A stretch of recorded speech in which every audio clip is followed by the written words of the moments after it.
നമസ്കാരം. ഈ ഓണക്കാലത്തെ മലയാളിക്ക് കാണാൻ മാത്രമല്ല, അവന്റെ ലെങ്കോട്ടി വരെ വിറ്റാലേ ഓണം ആസ്വദിക്കാൻ പറ്റൂ അല്ലെങ്കിൽ ആഘോഷിക്കാൻ പറ്റൂ എന്ന അവസ്ഥയിലേക്ക് കാര്യങ്ങൾ എത്തുകയാണ്. തമാശ പറഞ്ഞല്ല, കേരളത്തിലെ മുഖ്യധാരാ മാധ്യമങ്ങൾ പൂക്കി സർക്കാർ അധികാരത്തിൽ വന്നതിന് ശേഷം കേരളത്തിൽ കഴിഞ്ഞ 3 മാസത്തിനിടയിൽ ഉണ്ടായ കുത്തനെയുള്ള വിലക്കയറ്റം. കാര്യം ഇത്രയും കാലം നമ്മൾ വിപണിയിൽ ഇടപെട്ട് പിടിച്ചു നിർത്തിയിരുന്ന ഒരു സാഹചര്യമുണ്ട്. വിലക്കയറ്റമൊന്നും ഉണ്ടായില്ലെന്നല്ല, വില പ്രശ്നമുണ്ടായിരുന്നു. പക്ഷേ പുറത്തു നിന്നിട്ട് ഇങ്ങനെയാണോ ഇതൊക്കെ ചെയ്യേണ്ടത്? ഇതിനെ ചെയ്യേണ്ടതെന്ന് പറഞ്ഞാൽ സർക്കാരിനെ സംബന്ധിക്കുന്നിടത്തോളം ഇച്ഛാശക്തി വേണം, അതിന് പ്രാപ്തിയും കഴിവും വേണം. ഒരിടപെടലും മാർക്കറ്റിൽ നടത്തുന്നില്ല. മാർക്കറ്റിൽ ഇടപെടൽ നടത്തിയതിന്റെ അവസ്ഥ എന്താണെന്നും, ഓരോ മനുഷ്യരും വീടുകളിൽ അവനവന്റെ ലെങ്കോട്ടി വരെ ഈ ഓണം ആഘോഷിക്കാൻ വേണ്ടി എടുത്ത് തയ്യാറാക്കി വെച്ചോ അതുവരെ കാണത്തിനൊപ്പം വിൽക്കേണ്ട അവസ്ഥയാണെന്ന് റിപ്പോർട്ടർ ചാനൽ റിപ്പോർട്ട് ചെയ്യുന്നുണ്ട്. അരിക്ക് വില കൂടി, പഞ്ചസാരയ്ക്ക് വില കൂടി, ചില പച്ചക്കറികൾക്കും വില ഉയരുന്നുണ്ട്. എല്ലാ പച്ചക്കറിക്കല്ലെങ്കിലും 2 ആഴ്ചക്കിടെ പല ഇനങ്ങൾക്കും 10 മുതൽ 20 രൂപ വരെ ഉയർന്നിട്ടുണ്ട്. ഇഞ്ചി, വെളുത്തുള്ളി വില കൂടി. ബീട്രൂട്ട്, ക്യാരറ്റ്, ബീൻസ്, പാവയ്ക്ക എന്നിവയ്ക്കും മുരിങ്ങയ്ക്കായ്ക്കും വില ഇപ്പോൾ ഉയരുന്നു. വെളുത്തുള്ളി വില 185 നിന്ന് 202 ഇഞ്ചിക്ക് 60 രൂപയാണ് കൂടിയത്. ക്യാരറ്റ് 55 രൂപയിൽ നിന്ന് 86 രൂപയായി. എങ്ങനെ ഇപ്പൊ ഒരു പച്ചക്കറിയുടെ വിലയൊക്കെ എങ്ങനെ പോകുന്നത്? അല്ല, ഇപ്പം കുറച്ച് ദിവസമായിട്ട് എല്ലാത്തിനും വില കൂടി വരാണ്. കൂടുന്ന സാധനം വെച്ചിട്ടുണ്ടെങ്കിൽ ഒന്ന് ക്യാരറ്റ് കഴിഞ്ഞ ദിവസം ഒരു 50-55 രൂപ ഉണ്ട് ക്യാരറ്റിന്. ഇപ്പം എല്ലാം കൂടി 85 ഹോൾസെയിൽ റേറ്റാണ്. 85-90 രൂപ വരെ ക്യാരറ്റിൻ്റെ റേറ്റ് ആയിട്ടുണ്ട്. അതുകൂടാതെ ഊട്ടി ബീറ്റ്റൂട്ടിന് 80 രൂപ ഊട്ടി ബീറ്റ്റൂട്ടിനായിട്ടുണ്ട്. അതുപോലെ തന്നെ ബീൻസ് വില കൂടി വരാണ്. 70 രൂപയായിരുന്നു ബീൻസിന് വന്നിട്ടുണ്ട്. പിന്നെ തക്കാളിക്ക് വില കുറഞ്ഞിട്ടുണ്ട്. ഉള്ളിക്ക് ഒരു ലെവലിലുള്ള വില ഉള്ളിന് മുകളിലും പോയി കൊണ്ടിരിക്കുന്നുണ്ട്. പിന്നെ ചില സാധനങ്ങൾ ഒരു 5-6 സാധനം, ഇഞ്ചിക്ക് 180 റുപ്യ. അതേമാതിരി കിഴങ്ങിന് സാധാരണ 20-22 രൂപ കിഴങ്ങിന്. അങ്ങനെയൊക്കെയാണ് ഇപ്പം നിലവിൽ വന്നുകൊണ്ടിരിക്കുന്നത്. ഹോൾസെയിൽ റേറ്റൊക്കെ പറയുന്നത്. അതിലും പുറമെ വെളുത്തുള്ളി ഇപ്പോൾ കുറച്ച് ദിവസമായിട്ട് വില കൂടി വരാണ്. 200 രൂപ വരെ ഹോൾസെയിൽ റേറ്റ് ചാക്ക് റേറ്റ് വന്നിട്ടുണ്ട്.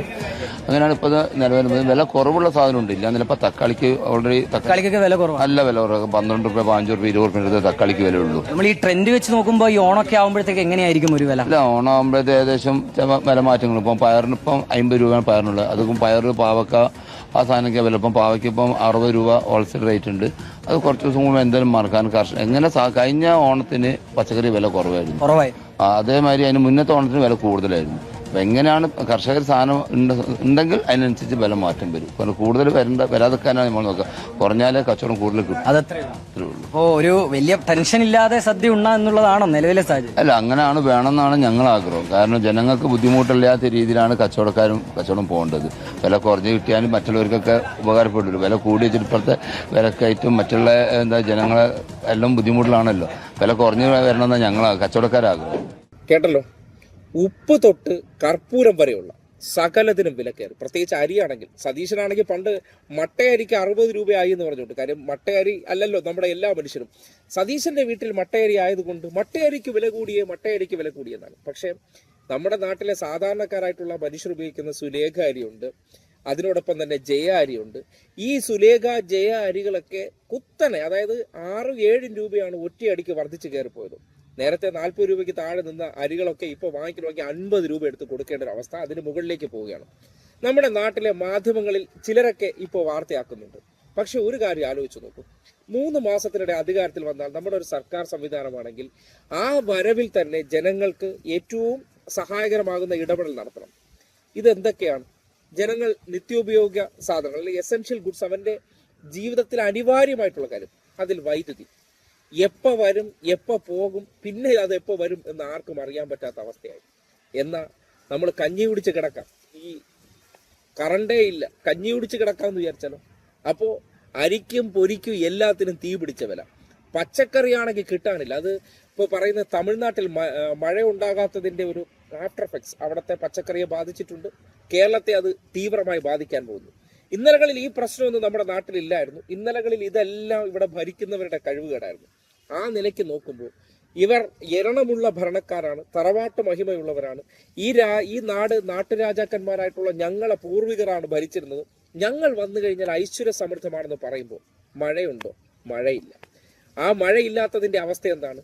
പലയിടങ്ങളിലും ഇപ്പോൾ വൈദ്യുതി ഇല്ലാത്ത അവസ്ഥയായി. അതും പോരാഞ്ഞിട്ട് ഇപ്പോൾ പച്ചക്കറി കൃഷി മൊത്തത്തിൽ താളം തെറ്റിയൊരവസ്ഥ.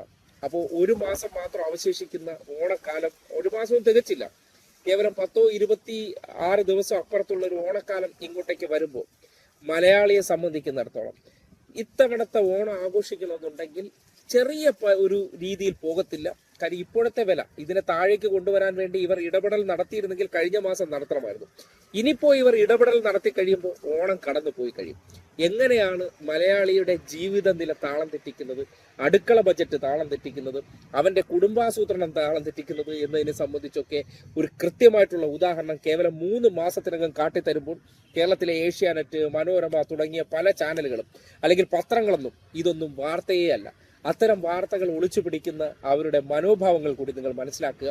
ഇന്നലകളിൽ ഇവർ ഇത്തരം വാർത്തകൾ സൃഷ്ടിച്ചിരുന്നത് ജനങ്ങൾക്ക് വേണ്ടി ആയിരുന്നില്ല, ഇവിടെ ഭരിച്ചിരുന്ന ഒരു സർക്കാരിനെതിരെ ജനവികാരം സൃഷ്ടിക്കാനായിരുന്നു. ഇന്ന് അവർ ആ വാർത്ത കൊടുക്കാതെ ഒളിപ്പിക്കുന്നുണ്ടെങ്കിൽ ആരെ സംരക്ഷിക്കാനാണ്?